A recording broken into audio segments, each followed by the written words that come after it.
have a very serious question to ask you about this guy, Walz. I read about him. I knew very little about him. I look at his focus. This guy is not just an extremist like we've never seen on any national ticket. I'm starting to wonder if he's a pervert. I'm not kidding. He's taking the lead on so many issues that are utterly perverse. Tampons in boys' bathrooms? Is that a Midwestern value? Because the media in Washington, D.C., New York, and Los Angeles are telling us that's a Midwestern value. I just want to make sure I understand. So tampons in boys' bathrooms in public schools, that's a Midwestern value? Boy, somebody better teach this guy some science. Who knew that boys can menstruate? I had no idea. But in all seriousness, I thought that the left, the Democrats, the radicals, keep government out of your bedroom. They won't get out of the bedroom. As a matter of fact, it gets worse than that, ladies and gentlemen.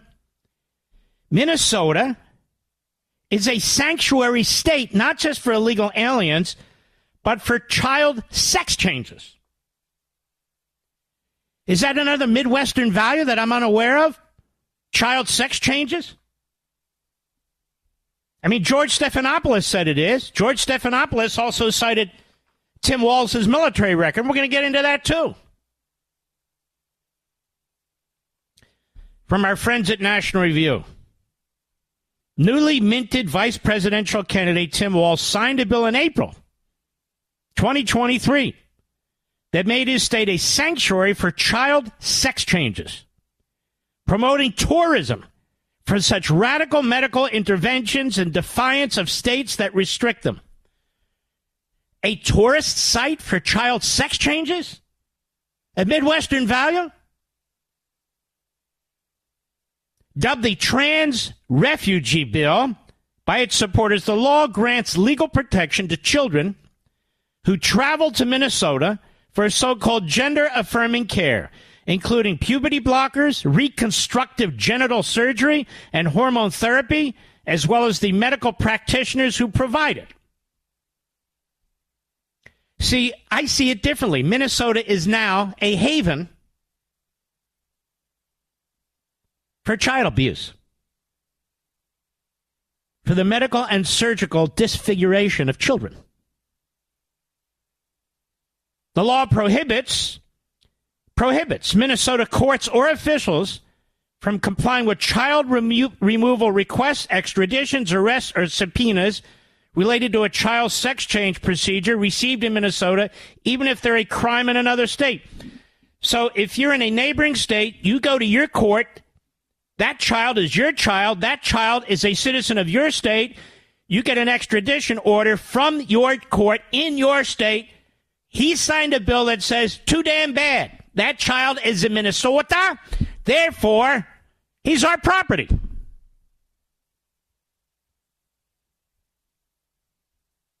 The law makes seeking gender transition procedures for minors a factor in some assessments for whether a Minnesota court has jurisdiction to make an initial determination in child custody cases. In other words, what they're trying to say there, and I'll make it more clear, the court can determine if that child should have a sex change or if the parent should have permitted it. And if the court concludes that the parent's opposition is unreasonable or unacceptable, they can lose custody of their child to the state. To the state. Is that a Midwestern value? I just want to make sure I understand this. It also gives courts temporary emergency jurisdiction of a child if a child comes to Minnesota from a state that refused them the procedures. So if a child takes a bus and gets to Minnesota, Minnesota gives that child safe haven to have a sex change. Republican lawmakers who criticized the bill argued it undermined parental rights would lead children down the dangerous, slippery slope of experimental, life-altering gender treatments. And it goes on. That's perverse. That's sick. Sick.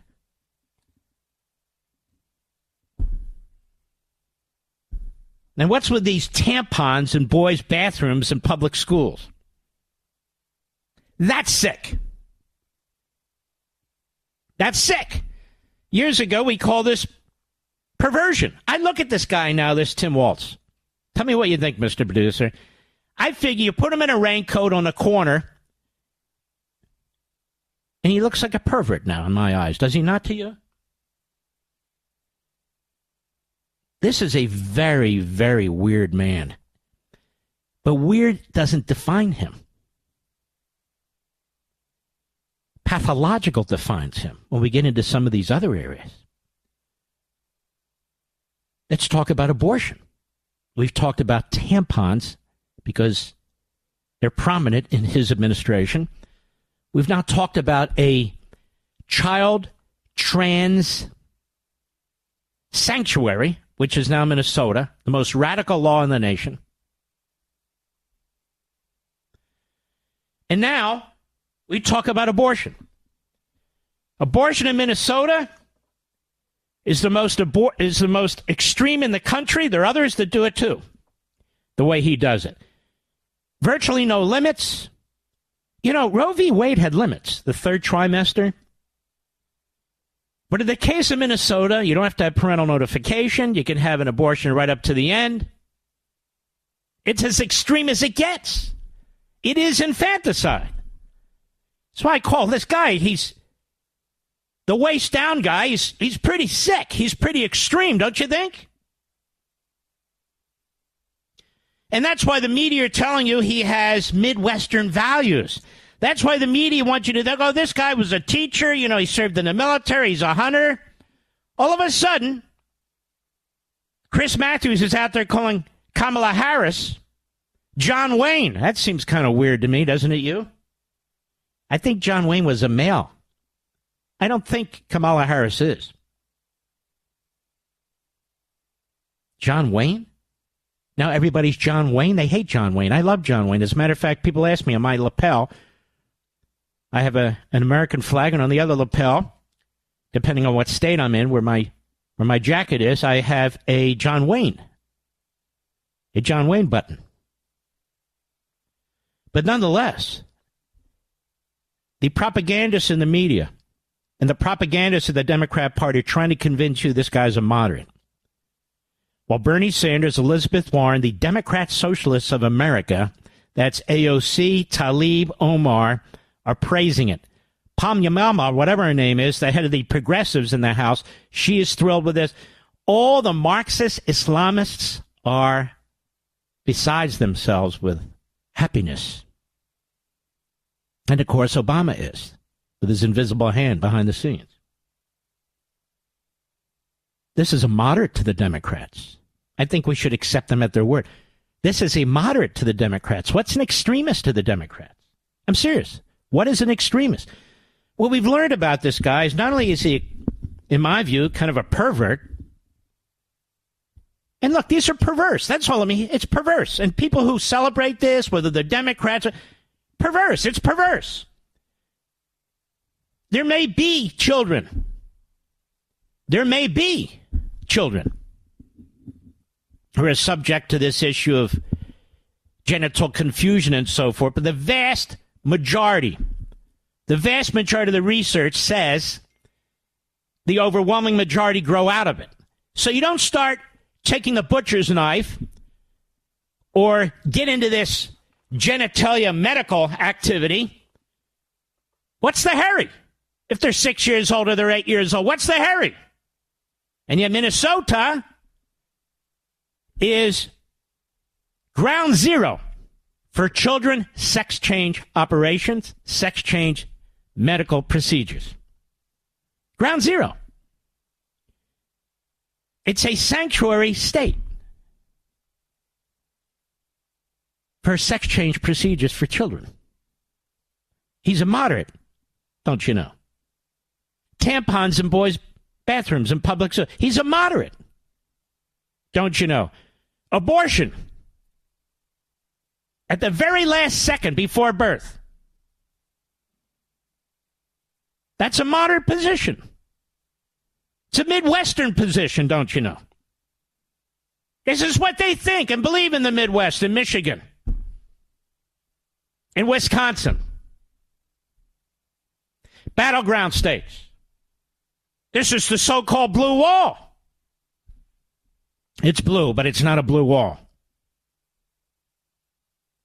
The most radical position on abortion, the most radical position on sex change and medical change operations for children. The most bizarre position when it comes to tampons in boys' bathrooms. This is perverse. It has nothing to do with Midwest values. This guy is a radical leftist. He is endorsed by the Democrat Socialists of America. That's a commie organization. He's endorsed by Bernie Sanders. He's a commie. He's endorsed by Elizabeth Warren. She's a commie. Endorsed by all the commie operations out there, all the radical leftists, by the Marxists and the Islamists. And now they want you to believe, oh, he's quintessential America. We heard this from George Stephanopoulos last night. George Stephanopoulos, we heard this from him. And he's also a nut. He's absolute kook. I'll give you an example. Let's get number 2 ready, Mr. Producer. He knows not of what he speaks, but he never shuts the hell up. Here's Tim Walz in Minnesota press conference, a flashback. We want to power our Navy with algae. Algae. Cut 2, go. The Pentagon is not a bunch of green tree huggers. The Pentagon understands it's a risk to the climate, it's a risk to the environment, and it's a national security issue. They're trying to create the Great Green Fleet where we power our Navy using algae. Yeah, they made that decision on their own. Nobody forced it on them. Now, Bernie Sanders, a self-hating Jew, a Marxist, an Islamist, a commie. Actually, a Stalinist. And I can prove it, and I've proven it on this program before, given his history. And the kibbutz he worked on. Not too far, I'm sure, from the kibbutz Thomas Friedman worked on, all these clowns. Here he is on CNN yesterday. This is 5, Mr. Producer. Here he is on CNN yesterday. Walz has been a champion of working people. He's a champion of work. What does that mean? He's a champion of working people. By destroying his state, massive increases in taxes. You heard Michelle Bachmann last night. She said they had a huge surplus. It's all gone. The state's in debt. People can't leave there fast enough.